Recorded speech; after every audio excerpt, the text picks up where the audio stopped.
I started this podcast as a failure podcast. So with a buddy of mine, his name is Tyler. He's a great guy. We're still friends. Go back and listen to the early episodes. You'll hear a lot of him speaking and a lot of our back and forth. It was actually really fun. But why did we start the podcast? We looked out into the business atmosphere, and both of us have had the same experience, where we'll go to business conferences, we'll go listen to people speak, and all they're talking about is success, but it's a formula. Here's how I tried, here's how I failed, and here's the result of my success. I sold my company for billions of dollars. Why does it have to be like that? Why can't we listen to that person when they're in the midst of that failure, trying to figure their shit out? What if we started a podcast where we did that?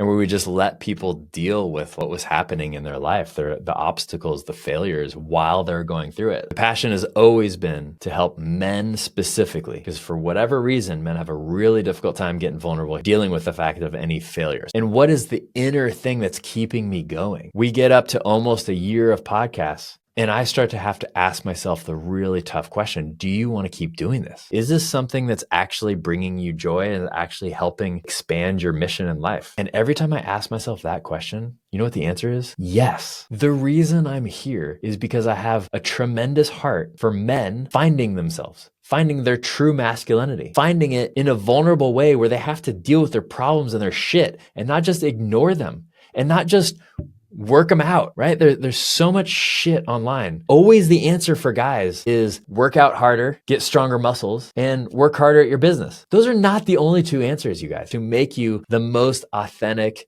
amazing man that you were meant to be. It leaves so many things on the side. Not just having muscles, but feeling energized and alive and amazing and having great sex, or just being able to walk around, go on hikes, do the things that you want to do. I've met plenty of guys that are super buff and have these amazing muscles, but they can't go on a hike without having a cramp every 3 seconds. Is that what you want for your life? What about your mental life? What about the things that you tell yourself that maybe you shouldn't? What about the ways that you're failing yourself by your limiting mindsets, your limiting beliefs, the things that you're saying to yourself? Are you trying to help be more loving and kind and supportive and confident with yourself? Not looking in a mirror and saying bullshit that doesn't resonate, or some sort of affirmations that aren't even true. Here's the thing. I could look at a failure podcast like the one that I'm doing, the Derelict Podcast, and I could say, it's a failure. You lost your buddy, you fucked up your studio, you don't have the followers and growth and everything that you wanted to have. It's not making you the money that you wish that it was. I could count all of these different things and I would be right. And then guess what? Then my mind is only focused on all the shit. But if I focus on the fact that we're celebrating 1 year of episodes, do you know how many podcasts make it to 55 episodes? It's around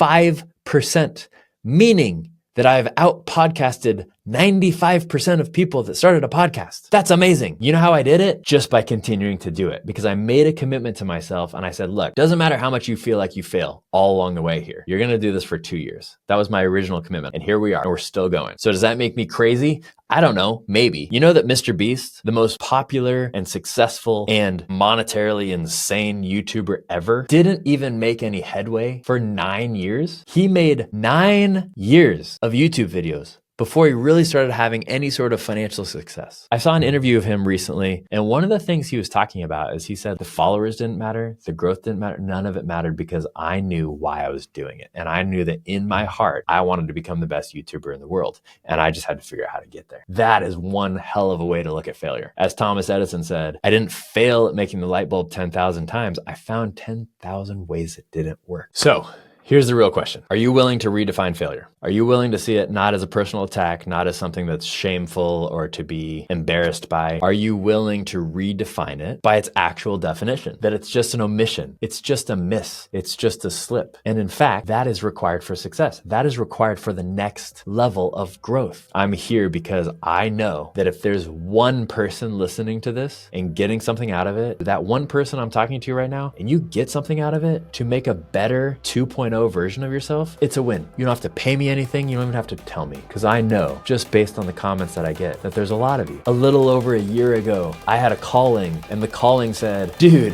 when you're 50, what's the purpose in your life? Why are you here? Who are you helping? Who are you serving? Who are you here to be? And the answer resoundingly was the same that it is today. And that is help men. Help men deal with their struggles, their problems, their failures, and help them become more authentic men. Do you need help with that? Write a comment below. I'll reach out to you. Let's have a conversation. I'm here to help you do that. Please let me help you. We learn together. Reach out. Let me know how I can help.